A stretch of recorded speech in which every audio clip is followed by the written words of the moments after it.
हाय। इससे पहले वाली वीडियो में हम लोग 20 तक प्रश्न देखा था। इसमें प्रश्न संख्या 21 से सॉल्यूशन देखेंगे। कह रहा है कि 22 + 23 + 24 और इसी तरह से 45 या 22 से 45 तक के प्राकृतिक संख्याओं का योगफल क्या होगा। इस प्रश्न को हल करना है। देखिए, 1 से 45 तक की प्राकृतिक संख्याओं का योग सूत्र होता है n बराबर 45। हम उसको ले लेंगे 45। तो एक सूत्र आपको बताए थे n कोष्टक में n+1/2। तो हम 45 तक लिए हैं, बाद में उससे पहले जो बोला था उसको घटा लेंगे। तो 45 गुणते ये 46 हो जाएगा, एक जोड़ना है बटा में 2। तो जब इसको हल करेंगे तो ये 45 और ये कटने के बाद से 23 बचेगा और इन दोनों को मल्टीप्लाई करेंगे तो 1035 आएगा। अब 1 से 21 तक वो याद रहे कि 22 से 45 तक बोला था, तो 22 को लेना था उसी में, तो हम 21 तक का घटा लेंगे। इधर वाले का जो होगा उसको 45 तक वाले जो हम निकालें उसमें से घटाएंगे। तो 1 से 21 तक की प्राकृतिक संख्याओं का योग निकालने के लिए n बराबर 21 लेंगे। n कोष्टक में n+1/2। तो 21 गुणते ये 22 हो जाएगा बटा में 2। ये करने के बाद 11 आ जाएगा, इन दोनों का गुणा करेंगे तो 231 आएगा। अब 22 से 45 तक की प्राकृतिक संख्याओं का योग निकालना है, तो 1035 में से ये जो आया है 21 तक का, तो इसको घटा लेंगे तो आ जाएगा फाइनली 804। यही है आंसर। क्वेश्चन नंबर 22 देखिए, वो कह रहा है कि प्रथम 15 विषम संख्याओं का योग या 1 से 30 तक की विषम संख्याओं का योग क्या होगा। याद है 15 विषम संख्याएं, यानी 1 से अगर 30 तक गिने तो उसमें 15 विषम संख्याएं आएंगी। तो इन्हीं को पूछ रहा है, इनका योग क्या होगा। देखिए, क्वेश्चन में दिया है कि n बराबर 15 विषम संख्याओं का योग पूछा है ना। तो ये सूत्र होता है प्रथम n विषम संख्याओं का योग बराबर होता है n²।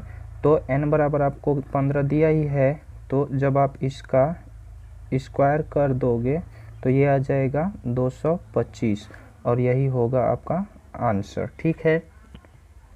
क्वेश्चन नंबर 23 देखिए, वो कह रहा है कि प्रथम 25 सम संख्याओं का योग क्या होगा, या 1 से 50 तक की सम संख्याओं का योग कितना होगा।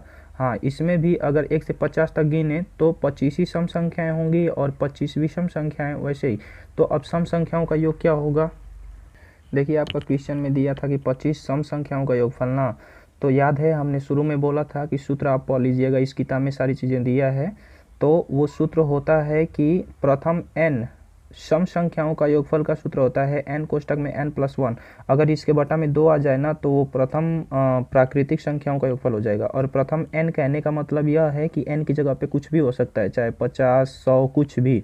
तो चलिए मान रखते हैं 25 और मल्टीप्लाई बाई ये तो एक एक्स्ट्रा यानी 26 हो जाएगा ना।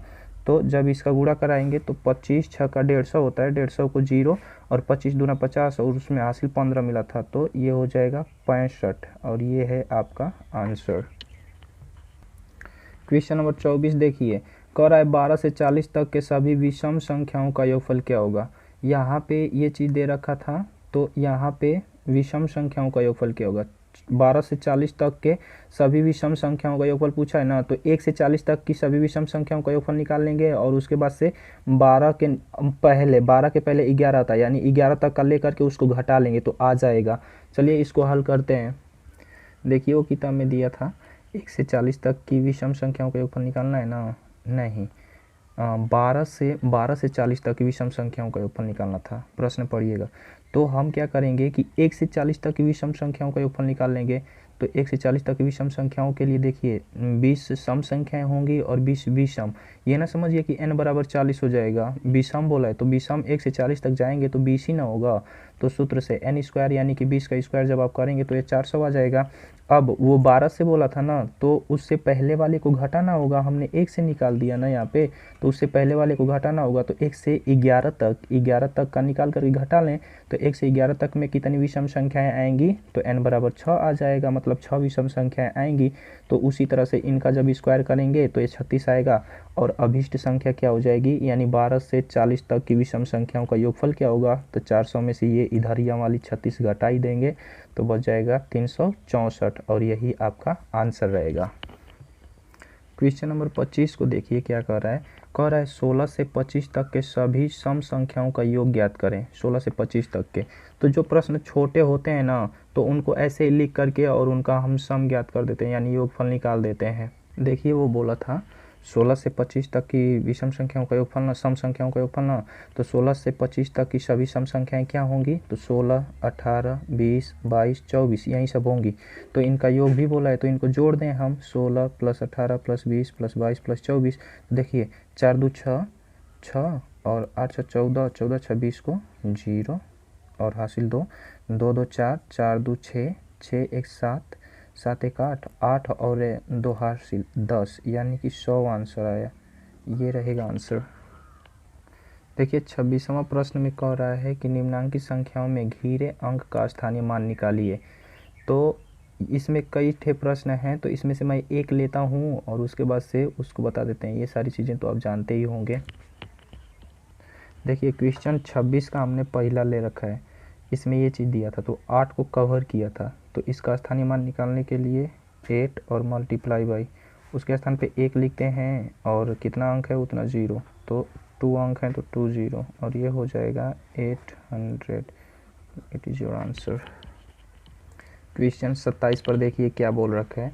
कह रहा है कि 67,527 में 5 के स्थानीय मान एवं अंकित मान का अंतर क्या होगा, डिफरेंस फाइंड करना है। तो चलिए इसका पहले स्थानीय मान निकालें फिर अंकित मान निकालेंगे। देखिए क्वेश्चन आसान है, ये प्रश्न था इसमें जब स्थानीय मान निकालेंगे तो 5 वो डिजिट ले लेते हैं और मल्टीप्लाई करते हैं, एक उसके स्थान पे 1 ले करके और जितना अंक रहता है तो उतना 0, तो ये 2 अंक था 2 0, 500 आ गया ना। 5 का स्थानीय मान 500 आया और 5 का अंकित मान यानी उसका खुद का मान कितना होगा, जितना उसका वैल्यू रहता है ना वही उसका मान होता है अंकित मान। तो इन दोनों का डिफरेंस बोला था, तो 500 में से 5 घटाएंगे तो 495 ही आएगा। ये है आंसर। प्रश्न 28 देखिए, कह रहा है कि 3, 4, 9 का प्रयोग करके 3 अंकों की सभी संख्याओं को लिखें। मतलब इनमें 3 अंकों की सभी संख्याएं जो जो बन जाएंगी ना उनको लिखना है और 1 अंक का प्रयोग एक ही बार करना है। ठीक है, करते हैं। देखिए हमने उन संख्याओं को लिख दिया यहाँ पे। अब इसका प्रयोग करके बनने वाली 3 अंकों की बनने वाली सभी संख्याएं बनाते हैं और 1 अंक एक ही बार प्रयोग करेंगे। तो एक तो ये बन जाएगा, 3 आप ले लोगे, 4 ले लोगे और 9 ले लोगे, एक बना। उसके बाद से जब अगला बनाओगे तो फिर क्या करना, आपकी 3 ही यहीं पे रहने देना, इन दोनों को बदल देना, तो 9 आ जाएगा यहाँ और 4 यहाँ। फिर आप क्या करना कि इस 4 को पहले ले लेना, ले सकते हैं ना, अलग अलग संख्याएं बन सकती हैं, इधर उधर करके वही संख्याएं बनानी है। तो 4 को पहले ले लिया और इस 3 को उधर कर देते हैं, 3 को उधर और 9 को इधर।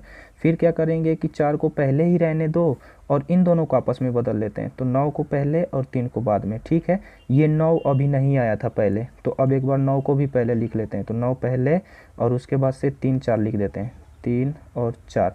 अच्छा ठीक है, 9 को एक बार फिर पहले इन दोनों को आपस में बदल दें, तो 4 और 3।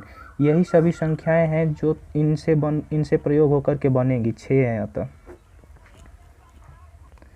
क्वेश्चन नंबर 29 को पढ़िए। कह रहा है कि 5,67,857 में दोनों 5 के स्थानीय मान का गुणनफल क्या होगा। पहले इन दोनों का स्थानीय मान निकालना पड़ेगा, थोड़ा धुंधला दिख रहा है ना। चलिए प्रश्न थोड़ा पढ़िएगा, अगर आपके पास किताब है ऐसी तो बहुत अच्छी बात है। देखिए हमने यहाँ पे वो संख्या लेकर के दोनों 5 का स्थानीय मान निकाल रखा है और इन दोनों का मल्टीप्लाई करना है, तो ये रहेगा, ये ले लिया और मल्टीप्लाई करना था इसमें उस वाले स्थानीय मान का, तो 50 है, तो 5 5 जा 25 और इसका एक 0 और 5 0 इसका, ये 6 0 आ जाएंगे और यही होगा आपका आंसर। ठीक है, अगला प्रश्न देखते हैं। देखिए इस वाले प्रश्न में भी उसकी तरह जो पहला बोला था 28वां में वैसे ही बोला है कि 7, 0, 8 का प्रयोग करके 3 अंकों की बनने वाली सभी संख्याओं का योगफल ज्ञात करना है जी। इसमें योगफल भी बताना है और 1 अंक का एक ही बार प्रयोग करना है। प्रश्न को देखिए हमने लिख दिया है, चलिए इतने में ही देख लेते हैं। इनसे बनने वाली 3 अंकों की बनने वाली सभी संख्याएं, 1 अंक एक ही बार प्रयोग करना है, तो उसी जैसे पहले किया था वैसे ही करते हैं ना। तो 7 पहले ले लेंगे और ये 2 अंक हैं तो दोनों अंक को आप ऐसे ही लिख दो, पहला बन गया। फिर उसके बाद से 7 को ही ले लेंगे और इन दोनों को आपस में अदला बदली कर देते हैं, तो बदल दिया, दूसरा बन गया। अब याद रहे कि आप इसको पहले लोगे ना तो वो 3 अंक की नहीं बनेगी, अगर 0 को पहले लोगे इस 7 की जगह पे तो वो 2 अंक की बन जाएगी, इसलिए इस 0 को नहीं ले सकते, इस 8 को ले सकते हैं। तो आप 8 को पहले ले लो, 8 को पहले ले रखा है और 7 0 ले लिया। फिर इसी 8 को ले लीजिए, 8 को लिया हमने यहाँ पे और इन दोनों को आपस में बदल दीजिए, तो ये 0 और 7 ये सभी संख्याएं बनी हैं और इन सब का अब योगफल भी प्राप्त करना है। देखिए ये संख्याएं जो बनी थी उसके बाद से हमने यहाँ पे योगफल इनका ज्ञात करना था, तो योगफल लिखा नहीं है, यहीं पे आप समझ लीजिएगा। और जोड़ना तो आपको आता ही होगा, इन संख्याओं को जोड़ना है, तो इन सबको जब हम ऐड करेंगे जोड़ेंगे ना तो ये आएगा 3165 and it is your answer. अगर आप इससे पहले वाले 2 वीडियो नहीं देखे हैं तो इस वीडियो के डिस्क्रिप्शन में उन दोनों वीडियो का लिंक है, आप वहाँ से जा कर के उन दोनों को भी देख सकते हैं और बाकी सारे क्वेश्चंस अब अगली वीडियो में देख लेंगे।